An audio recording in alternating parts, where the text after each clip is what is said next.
Welcome to Blind Spots, a podcast where we're helping you fill the gap between what you want to do with your money and what you actually do.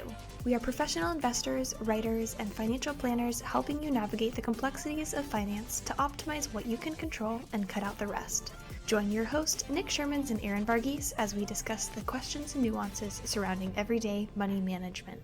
Investment advisory services offered through Pure Portfolios, a registered investment advisor with the U.S. Securities and Exchange Commission. Nik Schuurmans and Erin Varghese work for Pure Portfolios. Any opinions expressed by Nik and Erin or any podcast guest are solely their own opinions and do not reflect the opinions of Pure Portfolios. This podcast is for informational purposes only and should not be relied upon for investment decisions. It should not be construed as legal or tax advice and is not intended to replace the advice of a qualified attorney or tax professional. Clients of Pure Portfolios may maintain positions in securities discussed in this podcast. This information is not an offer or solicitation to buy or sell securities. The information contained may have been compiled from third-party sources and is believed to be reliable.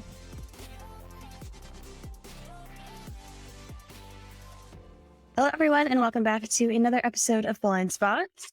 We know that everyone loves talking about taxes, inflation, what's going on in Washington and real estate. So today we are hitting on another hot topic, the housing market. And to be fair, Erin's not a real estate expert. I'm not a real estate expert, but we know more than most, not as much as some. But in my personal opinion, it's actually a good thing to get your real estate knowledge from a non-real estate professional. And I can explain why as we get into the talk. And the reason why we're talking about this now, the housing market has undergone many changes. And why we're talking about housing is one, it affects many Americans. Housing or a home is often one of the biggest assets on a household balance sheet. So it affects a good portion of the population. And when you think about housing, the multiplier effect, it is huge. So when you buy a new house, you often buy new furniture, you buy new appliances, you might do a remodel, you're going to Home Depot to get lawnmowers and shovels, so on and so forth. So it can have a positive ripple effect on the economy, right? And there's some signs, given where rates are, where home prices are, that the party is about to end. And I'm not predicting the cycle's going to end, but a person once said the housing market is the market cycle. And I think there's a lot of merit to that. So this is why we're talking about housing. I'll talk about the current dynamics, the rate environment, affordability, just to give people a sense of where we're at. So if you're thinking about selling, if you're thinking about buying, if you're a first-time home buyer, maybe this can be a benefit to you. So why is real estate so important? Well, it affects a lot of people, right? And it's kind of the American dream. It's baked into the American way of life. People that buy homes feel good about themselves. They have a greater sense of community. There's a sense of ownership and permanence. It's like you finally made it. You put your flag in the ground. You have something that's yours. And again, people like to talk about things that affect a good chunk of the population. So think about the economy. Think about the stock market. Think about the housing market. Like this affects your neighbor. It affects your brother, your sister, your parents. It affects us all. So real estate is again, a cornerstone piece to the traditional wealth playbook. And we're starting to see some leaks in the dam, if you will. So what are those leaks? What is everyone talking about right now? Well, it's no secret that rates have gone up and most people borrow money to purchase a house.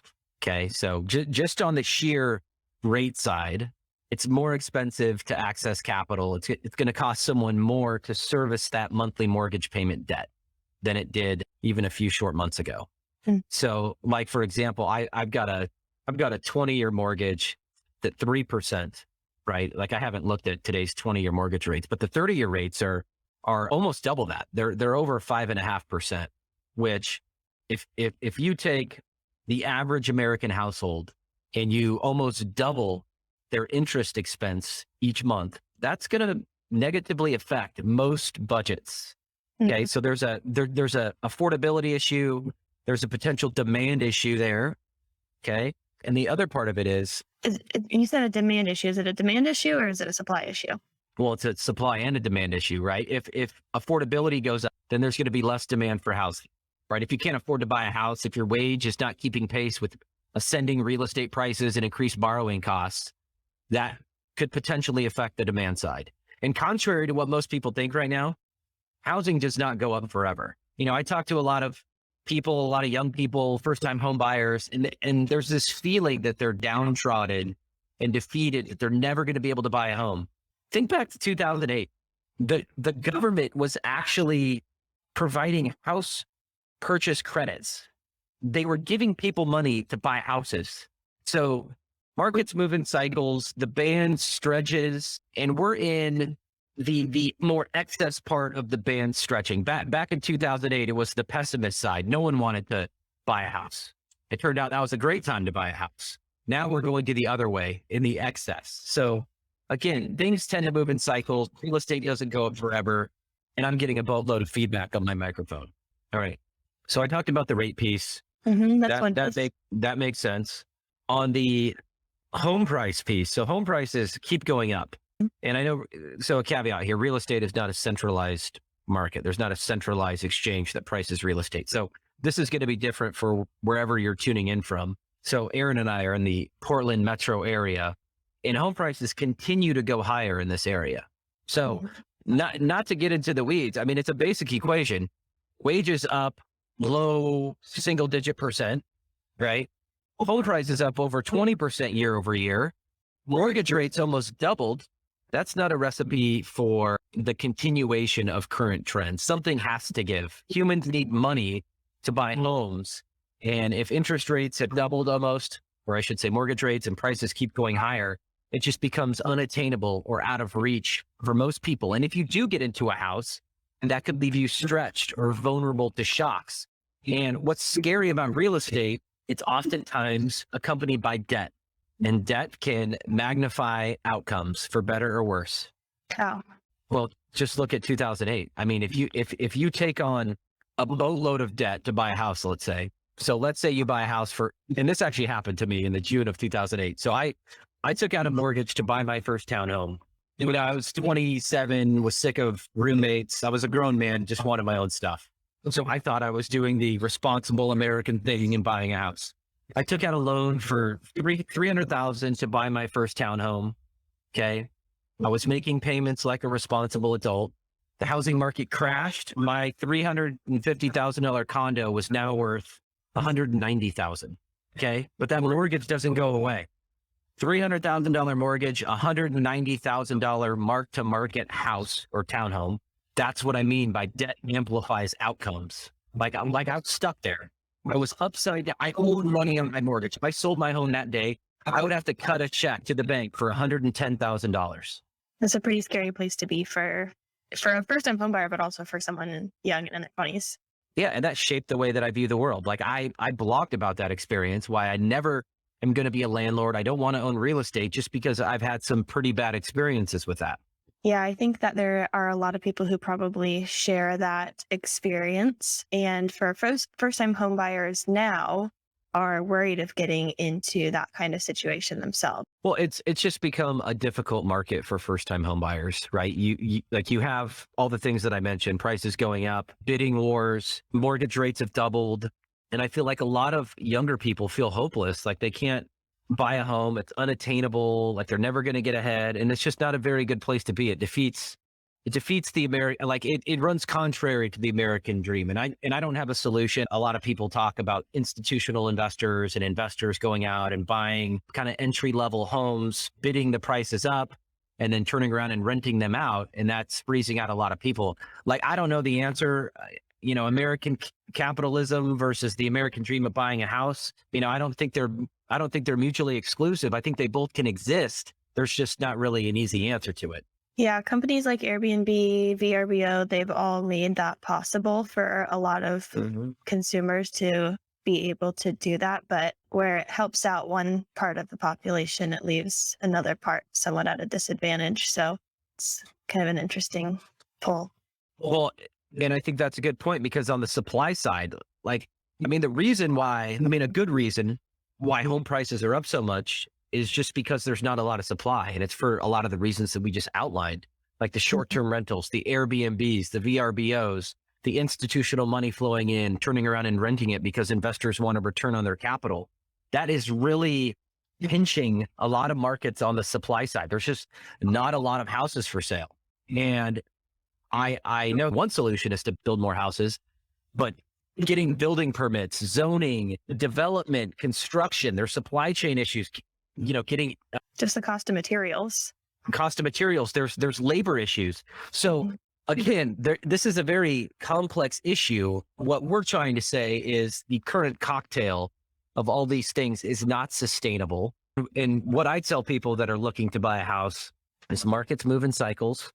This is a great time to do nothing. And I think one of the challenges with higher rates too, and we haven't talked about this yet, but like if you're a homeowner and you have a 3% mortgage, you're less incentivized to go out and sell.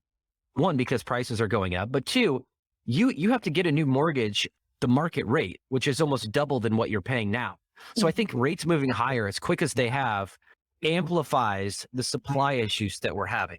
Yeah, I want to get your thoughts and opinions on a couple of things. So I take the podcast in a different direction. But first, I want to go back to your experience buying your first home. You've said this a couple of times before, so I just want to hear a little bit more about your thoughts on it. That some people look at buying real estate, buying a primary home as an asset, and a lot of people are encouraged to do that. Like you said earlier, a house is often the largest asset on someone's balance sheet. So how do you view someone buying a primary home? Is it an asset or is it a liability? I think it's both.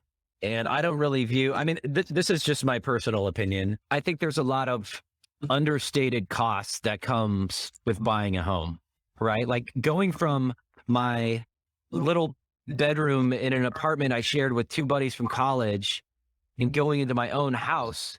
Like I had to buy a lot of stuff. Like I didn't have my own couch and TV and blender and appliances and all of this stuff that comes with buying a house. Like if you have a house with a yard, lawnmower, maintenance stuff, then property taxes, insurance, maintenance. So there's a lot of unintended costs, and the true cost of home ownership goes beyond what your monthly mortgage payment is. So far beyond. And I have always viewed my house as a place to live. Like I was more interested in as I've gotten older, I've been married for 10 years. I have 3 kids. Like what was important to me at 27 is less important to me and not important to me at all at 40 with a family. So I've always viewed my house as a place to raise my family. I'm more interested in schools, the neighborhood, the community, and I've never viewed it as an investment. And I think the reason why people view it as an investment, one, because real estate has tended to go up over time, but two, and I think this is very interesting, real estate is the only asset that people can't screw up on a short-term basis. Yeah. Right. Like if you're nervous about the economy, you're less likely to go and panic sell your house like you would panic sell your stocks. Right. Just because it takes a lot of planning. It's expensive. Real estate's not liquid. Like you need to find a willing buyer that's going to pay the price that you're asking.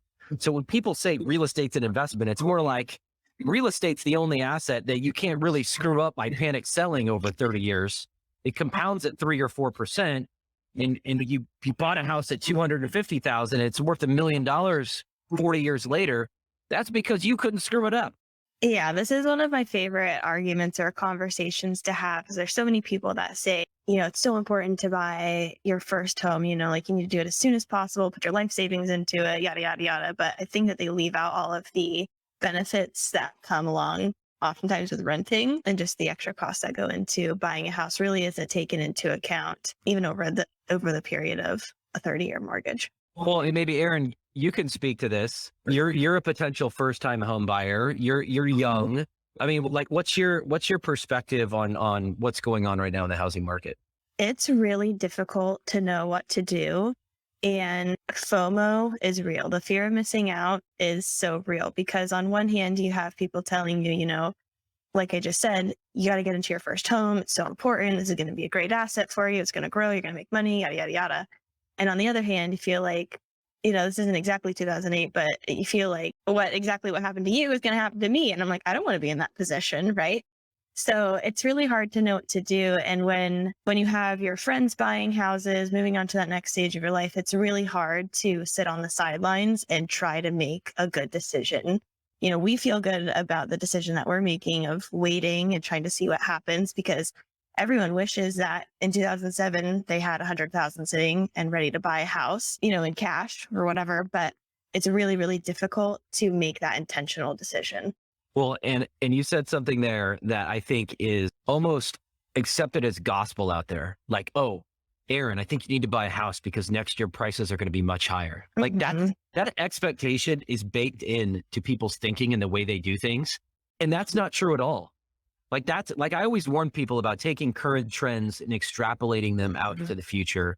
And I think that is super important now because not a lot of things on the economic front in financial markets and housing markets make sense right now. So again, what I tell people, it's a fine time to do nothing.